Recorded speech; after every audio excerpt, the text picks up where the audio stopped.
205-9396. Outside North America, call 1-205-271-2985.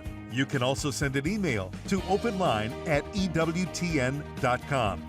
Welcome to Monday's Open Line with your host, Apologist John Martignoni. If you've got a question for John, the number's 1-800-585-9396, toll-free anywhere in North America, 1-800-585-9396. If you're outside the United States and Canada, we'll put you straight to the front of the line at 205-271-2985, or you can send us an email, openline@EWTN.com. I'm Jack Williams. Elena Rodriguez producing the program, and your phone screener is Mr.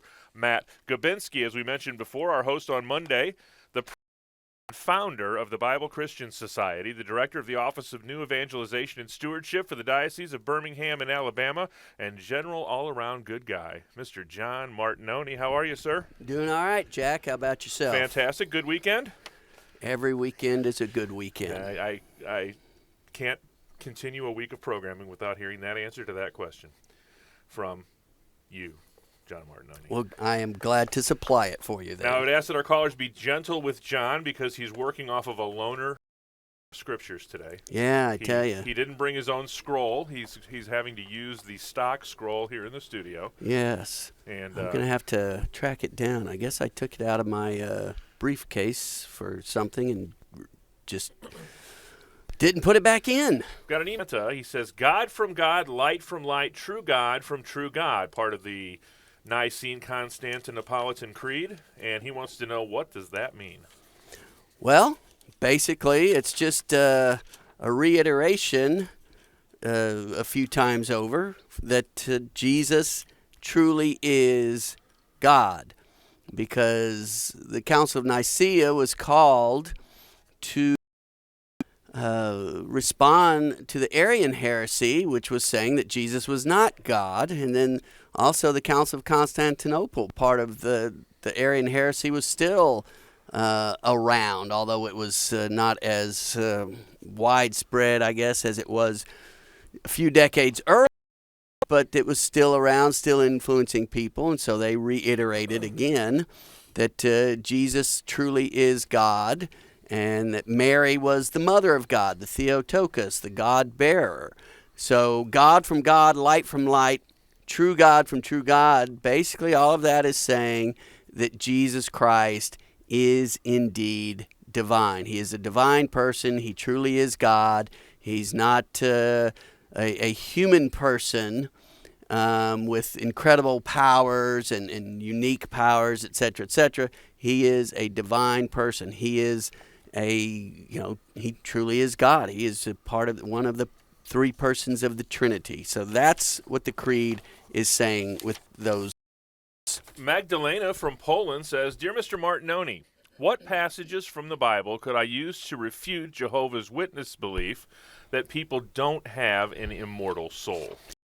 Well, you could go to Revelation, and it says a few times in Revelation it talks about the souls in heaven. And like Jack said, I'm using a borrower Bible here. But in Revelation, well, no, I can tell you, let me go real quick to Hebrews.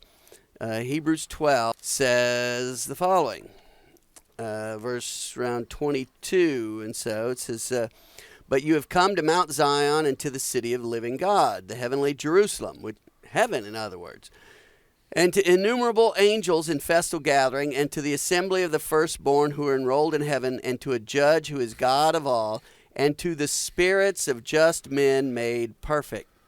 There are spirits in heaven, and heaven is eternal.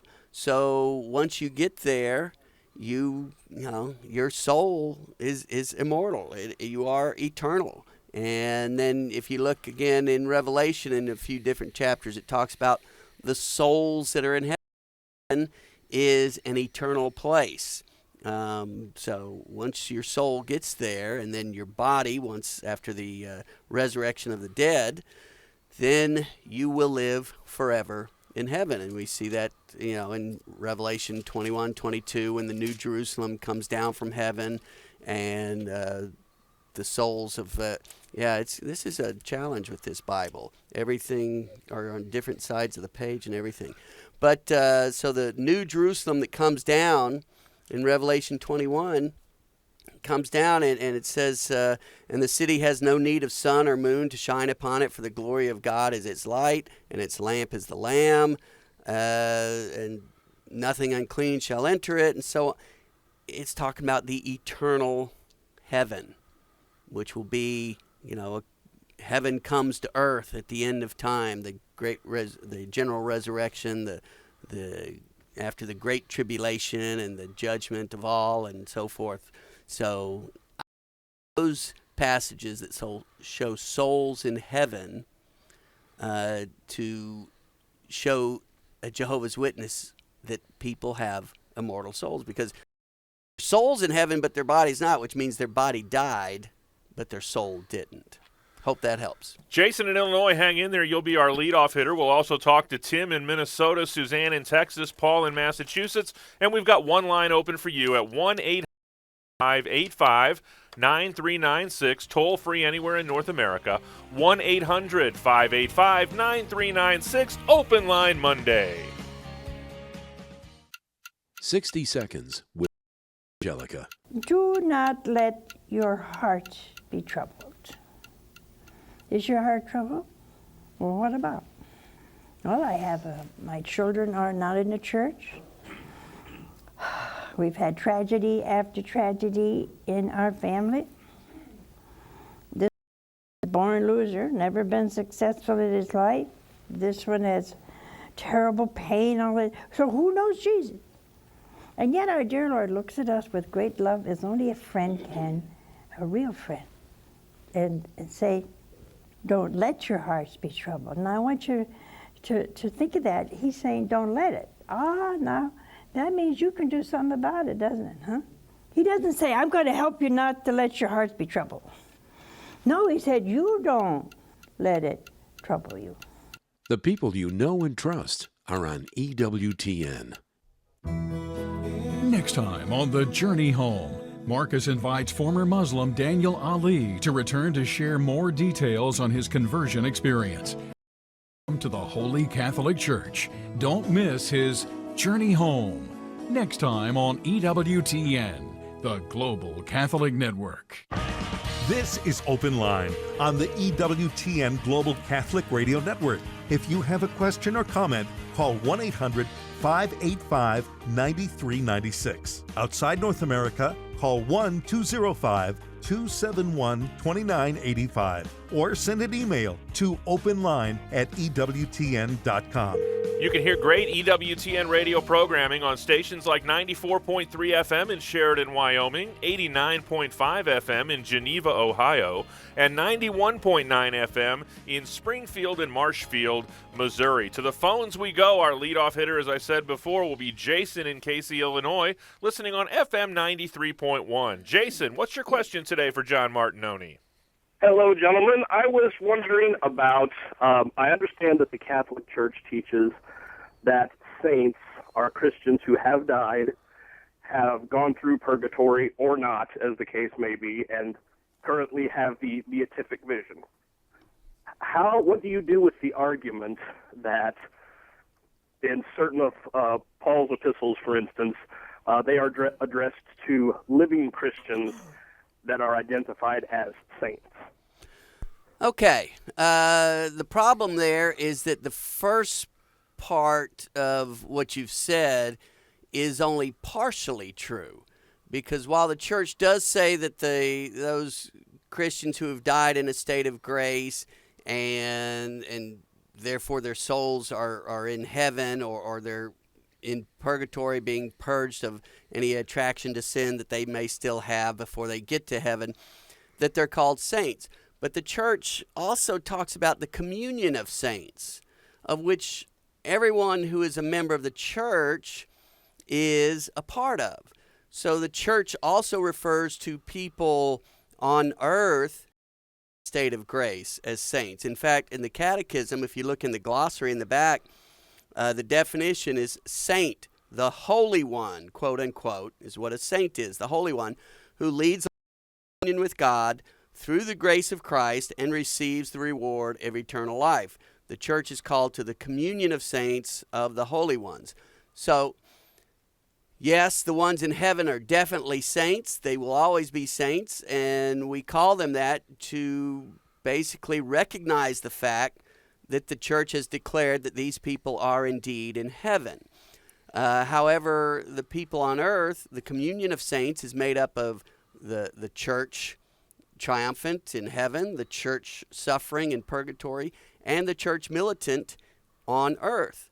So if you're on earth, if you're in a state of grace, then technically you are a holy one, although most of us not as holy as we could be and need to be and should be, since we're still working on.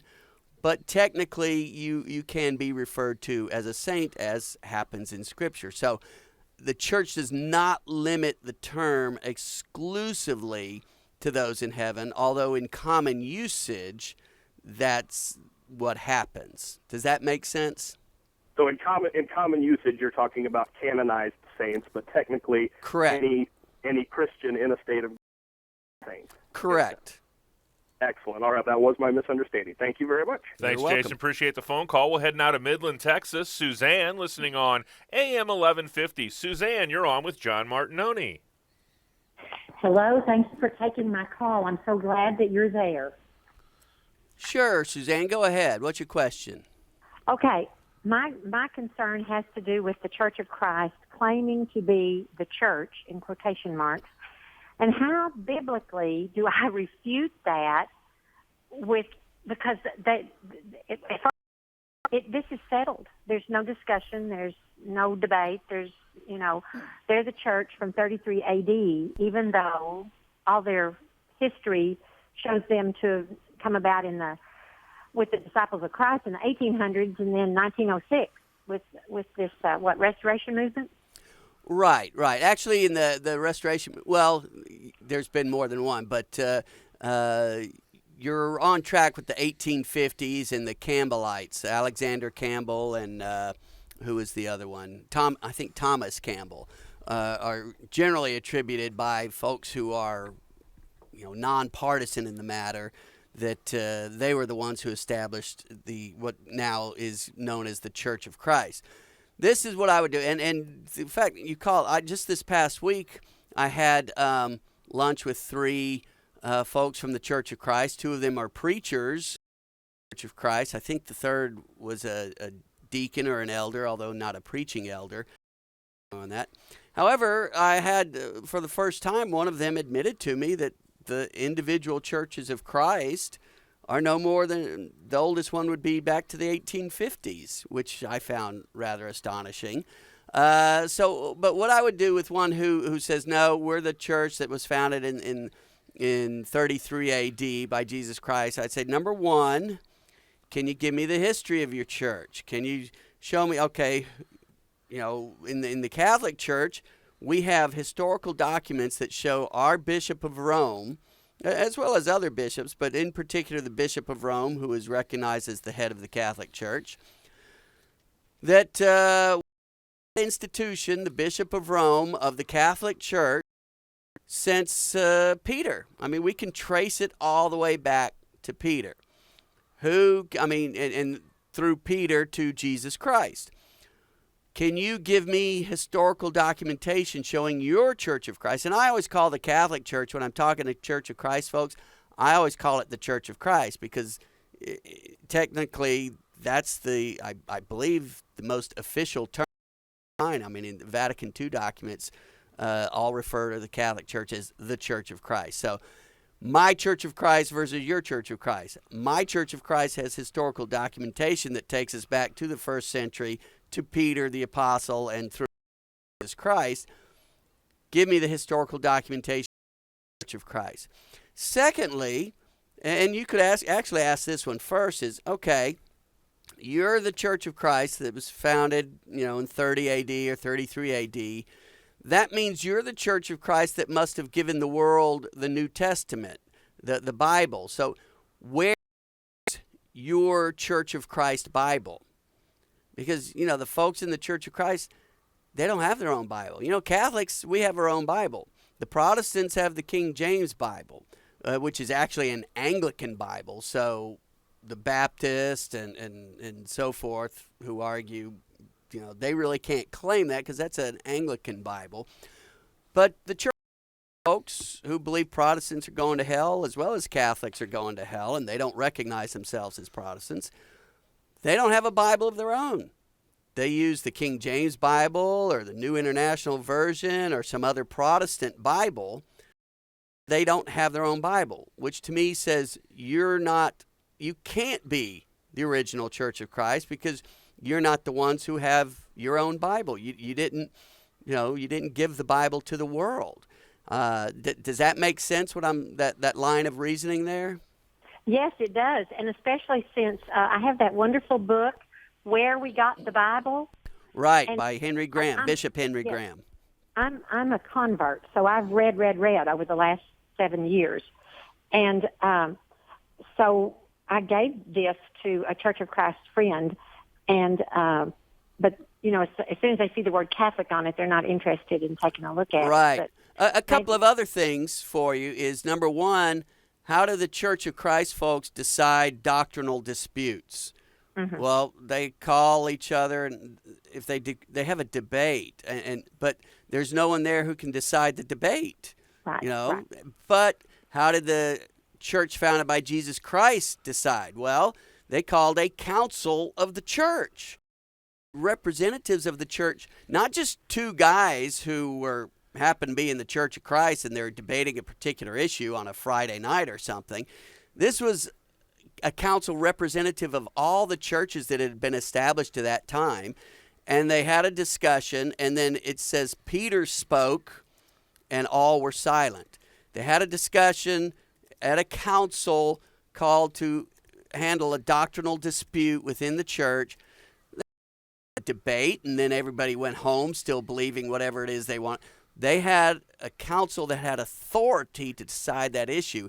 Ask the Church of Christ guy, have you guys ever called a council on over a doctrinal dispute where you got Christ from all over the world, which they aren't all over the world, they're Church of Christ, and came in and had someone who could authoritatively decide a dispute over doctrine?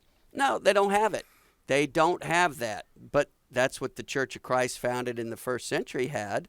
So in addition to not having their own Bible, they don't call councils.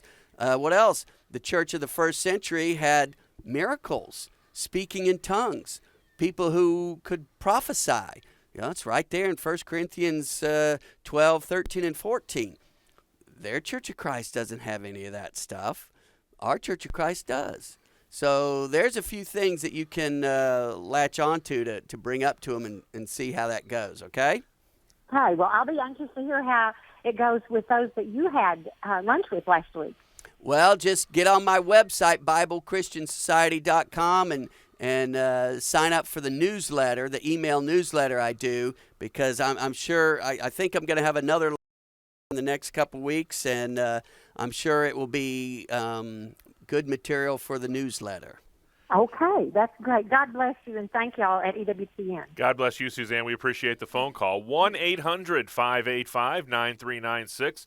Toll free anywhere in North America. We've got two lines open for you right now at 1-800-585-9396. Maybe you're in John's native land of Italy and want to give Italy's favorite son a phone call.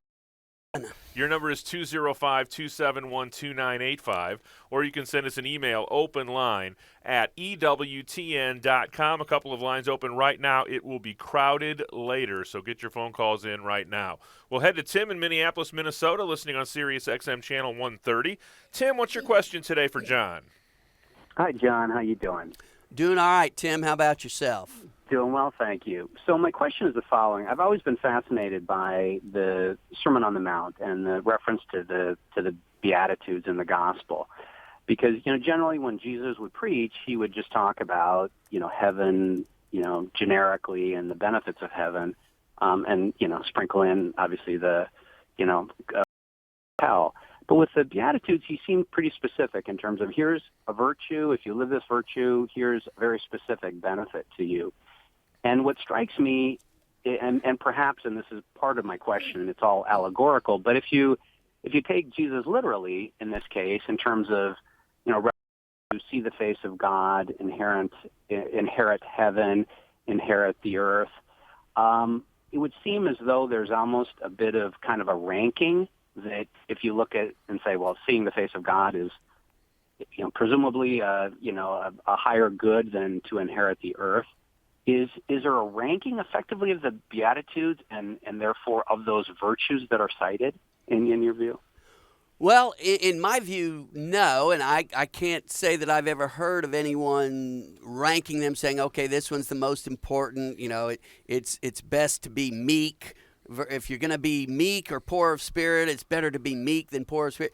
I've never heard of anybody do that, and I would say probably the reasons is that, number one, in each of the Beatitudes, what's the first thing?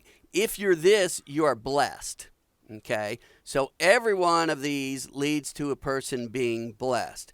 And other than the meek inheriting the earth, which seems like a temporal thing, although you could probably expand that into something that's saying, well, in the end, it's a new heaven and a new earth, and heaven and earth become one. So you could say that relates to heaven as well. But all of them, theirs is the kingdom of heaven.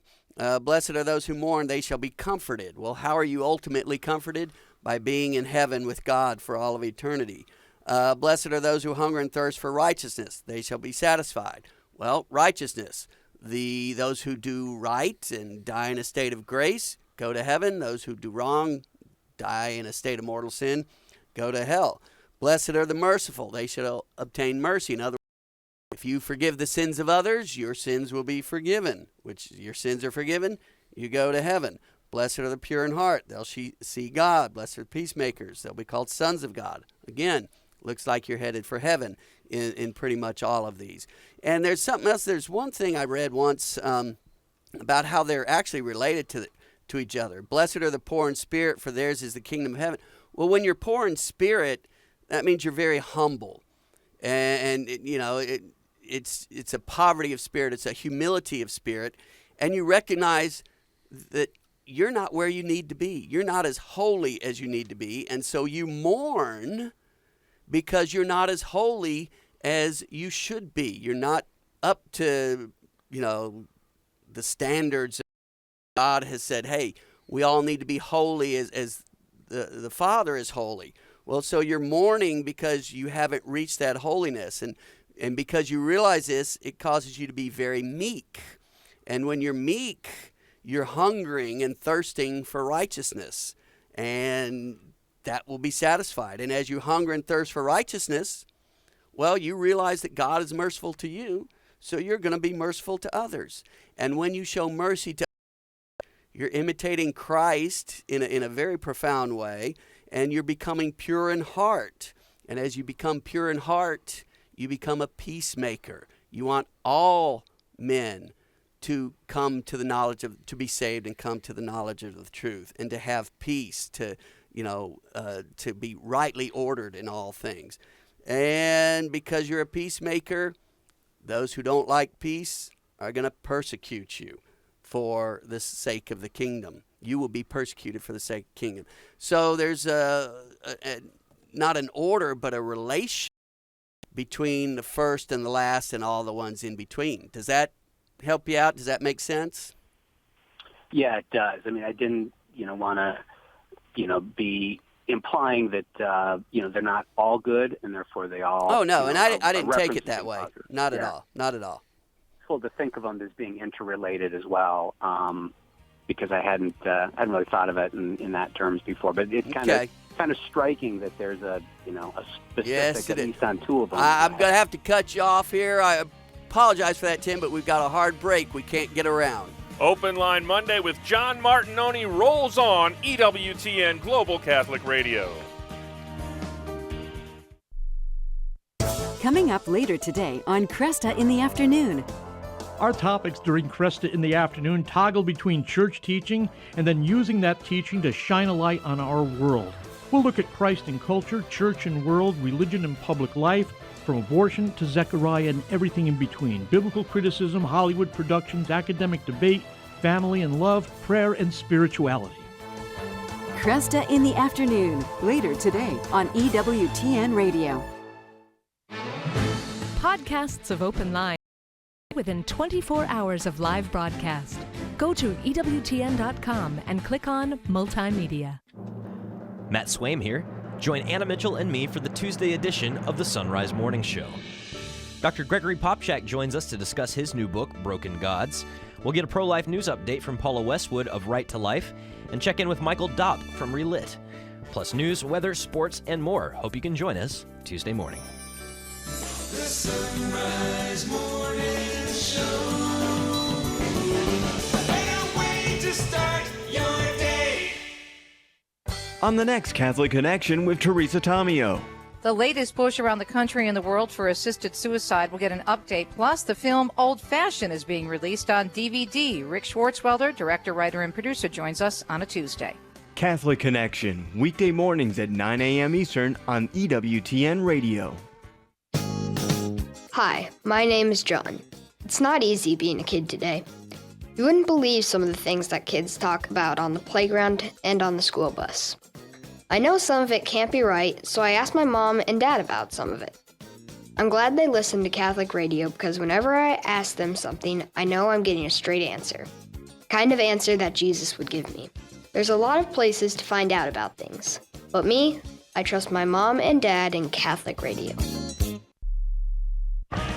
This is Open Line on the EWTN Global Catholic Radio Network. If you have a question or comment, call 1-800-585-9396. Outside North America, call 1-205-271-2985 or send an email to openline@ewtn.com. You're going to want to make sure to tune in tonight to the Journey Home with. He's welcoming back a former guest, Daniel Ali, a former Muslim, who will give some more detail about his journey into the Catholic Church. And I saw the first round with Mr. Ali, and it is fascinating. So tune in tonight, 8 Eastern on EWTN television. And just in time for Father's Day, Mother Angelica, tomorrow night on Mother Angelica Live Classics, will be talking about the grandeur of God the Father, who created us because he loves us, provides for us, and will not let us down. That's tomorrow, 8 Eastern on EWTN television. To Boston, Massachusetts we go. Paul, listening on the EWTN app. Paul, what's your question today for John Martignoni? Just wondered whether the Catholic or Universal Church is mentioned in the Bible. If not, where do we first find it? Okay. The word Catholic, or as you said, universal, Katholikos in Greek, is not meant not in relation to the church or as the proper name of the church in Scripture. The earliest mention in writing that I'm aware of is in one of the letters of Ignatius of Antioch that he wrote on his way to be basically torn apart by the lions, to be martyred. So, and that was around AD 110. So, and I can't remember, I think he wrote a letter to the Indians, and I think it was 7 letters altogether. So Ignatius of Antioch around 110 AD. If you look that up, do a internet search on it, you could probably find it as to the exact letter and exactly what he said. But he references the Catholic Church as essentially a proper noun. And the way he uses it, it seems it's not as if he's introducing the term. It seems to be a term that is known by the folks he is writing the letter to. So even though the first written instance of the term is around 110 AD, the first written instance we have, it's very probable that they went into use earlier than that, whether 5, 10, 20, 30 years earlier. We don't know for sure, but at some point before 110 AD. But we can say definitively that that's where we have the first instance of it, the first surviving instance of it in writing. Okay? Thanks so much, Paul, for that phone call. We'll head now to Abilene, Texas. Ozer, listening on FM 91.7. Ozer, you're on with John. I have a question. I've been looking at a few documentaries on ancient aliens and a few other ones on also like prehistoric animals like dinosaurs. And I'm just wondering what the church's stand is on those views. You know, I'll tell you what, Ozer, you called on the right day because you can have your dinosaur question answered by a living dinosaur, John Martignoni. It's so kind. He is so kind to me, folks. I don't deserve this. I don't deserve it. Anyway, okay, regarding aliens, the church, I don't think, has taken any position as to whether or not aliens exist. You know, my personal position is the chance of life occurring in the universe is so small. When you look at it from a purely accidental point of view, you know, if you take God out of the picture, which most of these folks who do these things on ancient aliens do, the possibility of having life on Earth is so improbable that happening just by chance. The statistical probability of it is exceedingly minute when you put together all the conditions that have to be just right in order for life to exist on one planet. For it to happen on two planets, even in a universe as large as ours, is pretty much impossible. That's why you have folks all of a sudden in the last several years talking about multiverses, more than one universe, because they've recognized that the statistical probability of life developing randomly by pure chance, even in an entire universe, is so remote that you've got to have trillions of universes in order to make it statistically even remote statistically. So, aliens, church hasn't mentioned anything on that I'm aware of. I imagine if somebody flies down in a flying saucer at one point in the time, the church will say, yep, they do exist. Regarding prehistoric fossils, said that whatever science validly comes up with is not problematic to them, because if you look at Genesis, the church does not teach that Genesis is that the earth is something like 8,000 or 9,000 years old, which is what you would come to if you realize that point in time now back to Abraham was about 4,000 years. And then if you go to Genesis and add up all the years that Noah lived and Methuselah and Seth and so forth, add another 4,000 or 5,000 years there. So if you go by that specifically, you would say, well, the earth, the universe is 9,000, 10,000 years old. The church never has said that, never said that those numbers are definitive, absolutely this is the exact number. The church has said they could be symbolic, they could be metaphorical, they could be the exact number. The church is open to that. However, you have to look at some things. You know, you have the first 3 days where you have morning and evening. Well, how do you have morning and evening? Well, it's the sun coming up in the morning and going down in the evening. So that's how you get morning and evening. But the sun's not created until the fourth day. So how did you have morning and evening for 3 days before you had the sun? So things like that. God says in 1 Peter, the scripture says, to God, a day is as 1,000 years, 1,000 years as a day. Same thing you could say for 1,000,000 years or 1,000,000,000 years. 1,000,000,000 years to God is as a day, and a day is as 1,000,000,000 years. Why? God is in the eternal present. So, are the years they're talking about here, are the days they're talking about 1 day, 2 days, 3 days, are those 24-hour days? Church doesn't say that they are. Church says they could be, they might not be.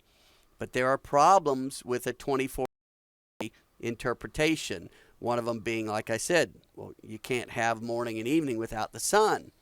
But you have morning and evening for 3 days before the sun's created. So the church basically says whatever is true cannot conflict with whatever is true religion, because God is the author of both. Does that make sense to you? That sounds great. Appreciate it, guys. Thank you. Also appreciate the phone call. We've got time for your call today at 1-800-9396. We'll head to West Virginia. Larry, listening on Sirius XM Channel 130. Larry, you're on with John Martignoni. Yeah, good afternoon. Good program. I enjoy it. Question I had, and then a comment to make after that question was King James of the 1611 Bibles we know, was he Catholic? No, I believe he was Anglican. Queen Mary, a little before his time, was Catholic, but from King Henry VIII to King James, I think Queen Mary was the only Catholic ruler. I'm not absolutely sure about that, so don't anybody burn me an effigy if I'm not wrong, if I'm not right on that or anything. But Queen Mary was Catholic. I don't know if any other of the monarchs in England were, but I'm pretty sure King James was not. Okay, very good. The comment that I had to make was, and I don't know why they don't seem to understand that, but folks like the Church of Christ and your evangelical Baptists and all these other hardline, hard-nosed folks, they've never really seemed to understand and to believe, but they are, in fact, a Trinitarian Protestant is a rebellious Roman Catholic. Well, yeah, that's, you're right on that one. So basically, everyone who is Protestant, whether they call themselves Church of Christ, Baptist, Evangelical, Methodist, Church of God, Pentecostal, Church of God in Christ, etc., etc., etc., that they all have as their spiritual forefathers the guys who started the revolt from the Catholic Church: Martin Luther, John Calvin, Zwingli, King Henry VIII, etc. They can all, their lines can all be traced back to those guys in this early to mid 16th century, and they all split in essence or at the source from the Catholic Church. There are many Protestants who do not deny that, who recognize that and say, well, the Catholic Church had gone bad, etc., which is another argument. But there are many Protestants that say, no, we didn't split from the Catholic Church. We were the, like the Church of Christ. We were the ones who were founded in the 33 A.D. and so forth. But the history, the historical documentation, the line of laying on of hands, the passing on of the office of bishop and so forth, that can substantiate and corroborate what they're saying in that account. St. Peter tells us to be prepared to give an account for the hope that is within you, and we're hoping to equip you to do just that today as we talk with apologist John Martignoni. Straight ahead, we'll talk to Yusuf in North Carolina, Sammy in Canada. We've got plenty of time for your phone call at 1-800-585-9390, 585-9396. Open Line Monday with John Martignoni. Tomorrow on EWTN Radio, Line host Barbara McWiggin takes all your calls on pro-life issues, 3 p.m. Eastern on EWTN Radio.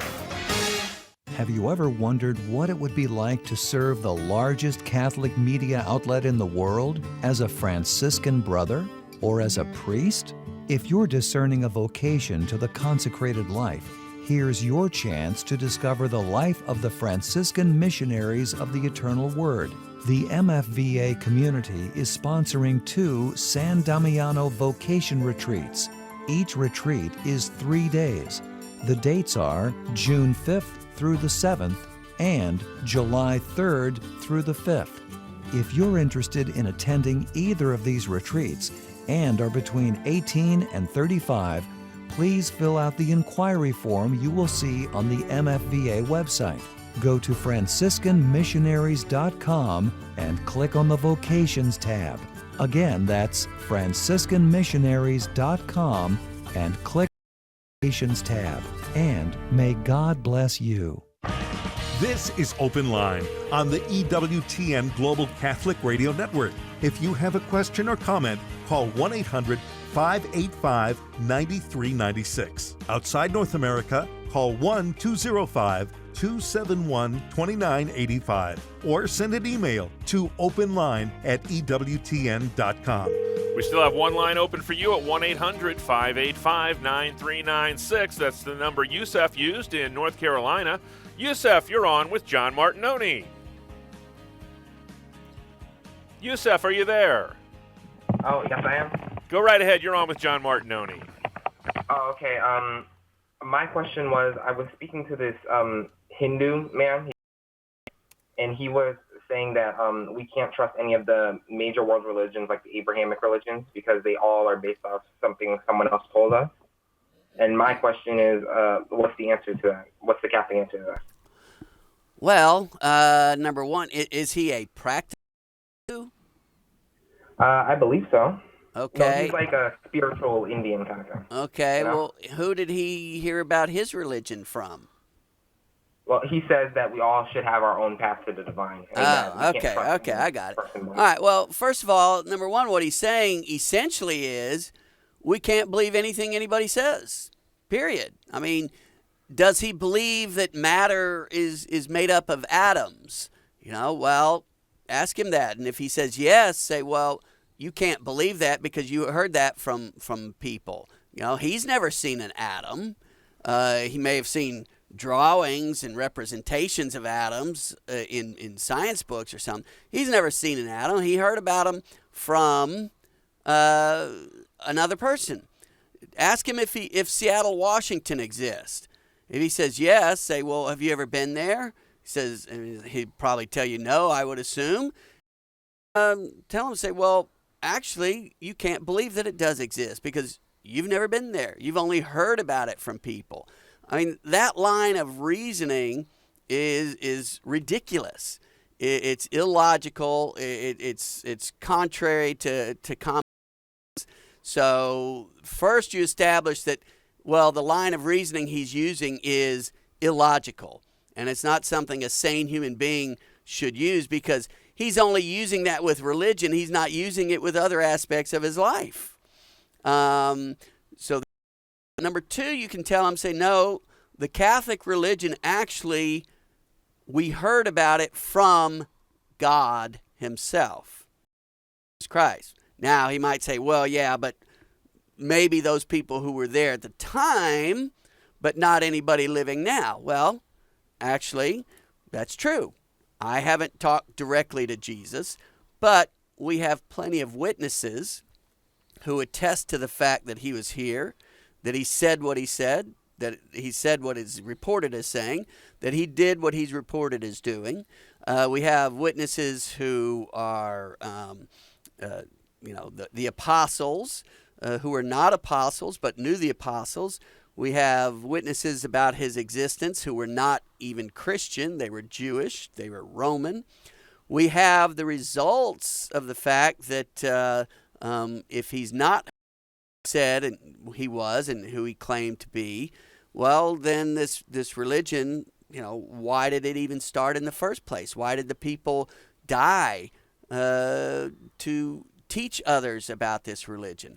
We have many hundreds and hundreds, maybe into the thousands of witnesses of early Christian writings from various aspects of various parts of the Mediterranean world, Africa, Western Europe, Central Europe, Eastern Europe, Israel, Northern Africa, etc., that say Jesus was who he said he was, and that the writings about him were authentic and so forth. All these witnesses that say Jesus was, and those witnesses' testimony was passed on through the ages in a very reliable way down to us.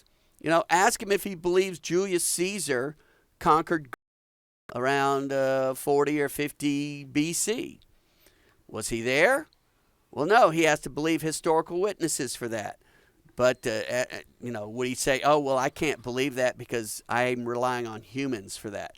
Ask him if he believes Aristotle existed, if the Buddha existed, if these ancient people, ask him if they existed. And when he says, well, yes, of course they did, say, well, you can't believe that because you only know about them from humans. completely ridiculous line of reasoning. Does that make sense? Yes, it does. Thank you. Okay. Thank you, Yusef. Appreciate it. We head now to Houston, Texas. Octavio, listening on Sirius XM Channel 130. Octavio, you're on with me. Hello, John. So my question today was, I've heard on this radio station before, but I just kind of wanted to get a little bit more information on it, on where you can actually prove that the apostles that followed Jesus wrote the Bible itself through obviously other manuals or other research that is not necessarily done by the Catholic Church, but is out there supporting that the apostles created the Bible that followed Jesus, of course.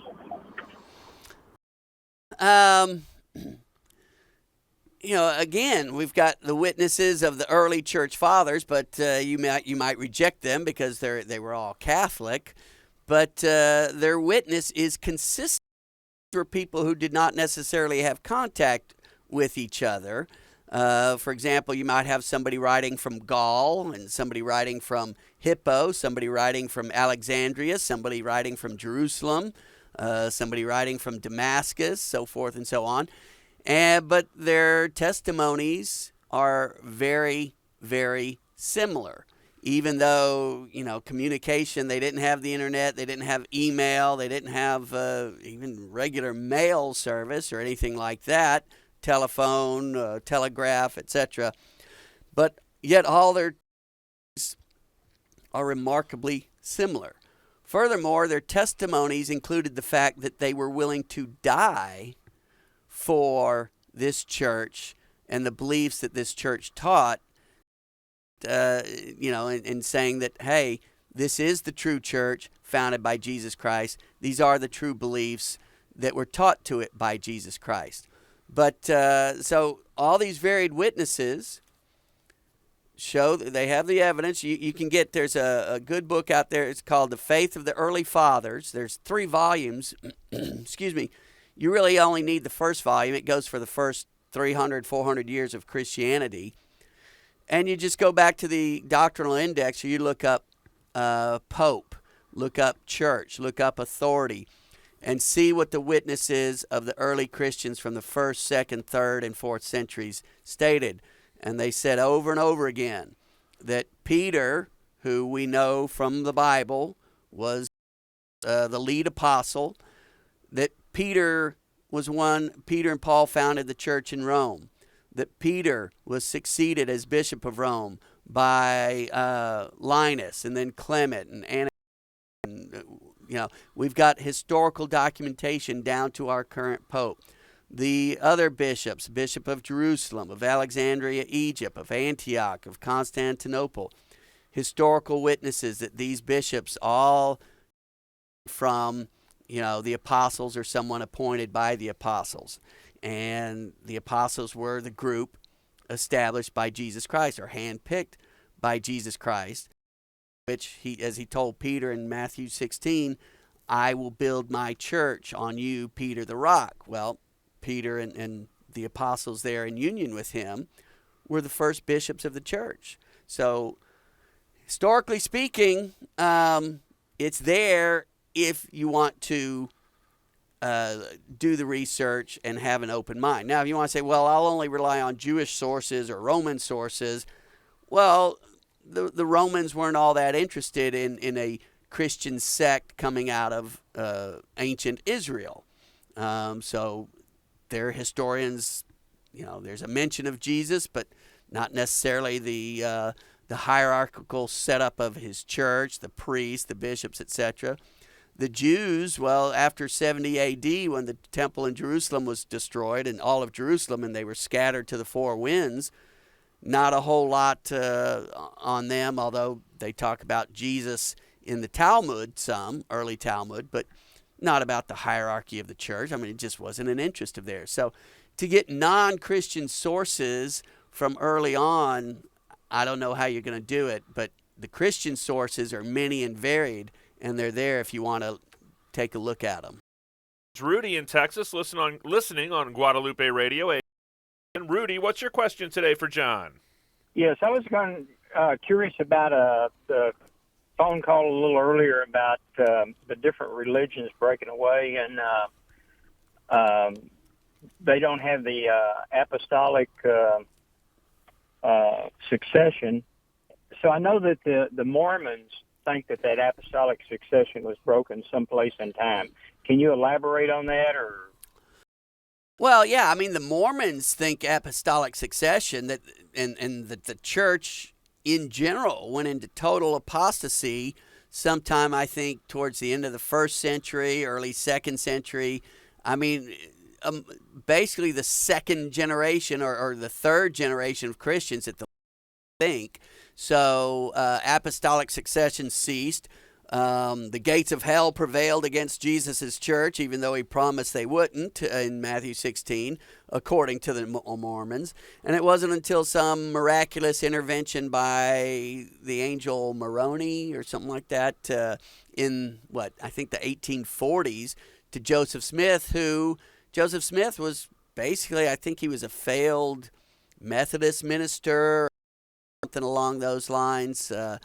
He was a Protestant minister of some sort, I believe, and, apparently it wasn't working out for him, and this angel appeared to him, or maybe it didn't. And was it an angel, or what kind of angel was it? Good angel, bad angel, etc. So, the Mormons just, they conjured stuff out of thin air by Joseph Smith and these golden tablets and everything that no historical succession whatsoever. It's just, you got to take the guy's word for it, and that's that. Thanks so much, Rudy, for your phone call. John, where can people find more of what you do? BibleChristianSociety.com. What will they find there? It's all free. 20-some apologetics talks on CD that are free, on MP3 download that are free, a 2-minute apologetics page, an email newsletter you can sign up for, get every 3 weeks or so apologetics newsletters. It's all there for you to be to look at and learn from. John, thanks. My pleasure, On behalf Jack. of our host, John Martignoni, our producer, Elena Rodriguez, and our call screener, Matthew Gubinski, I'm Jack Williams, thanking you once again for tuning in. Back at it again tomorrow, Open Line Tuesday, with our pro-life warrior, Barbara McGuigan. Until we get together then, God bless.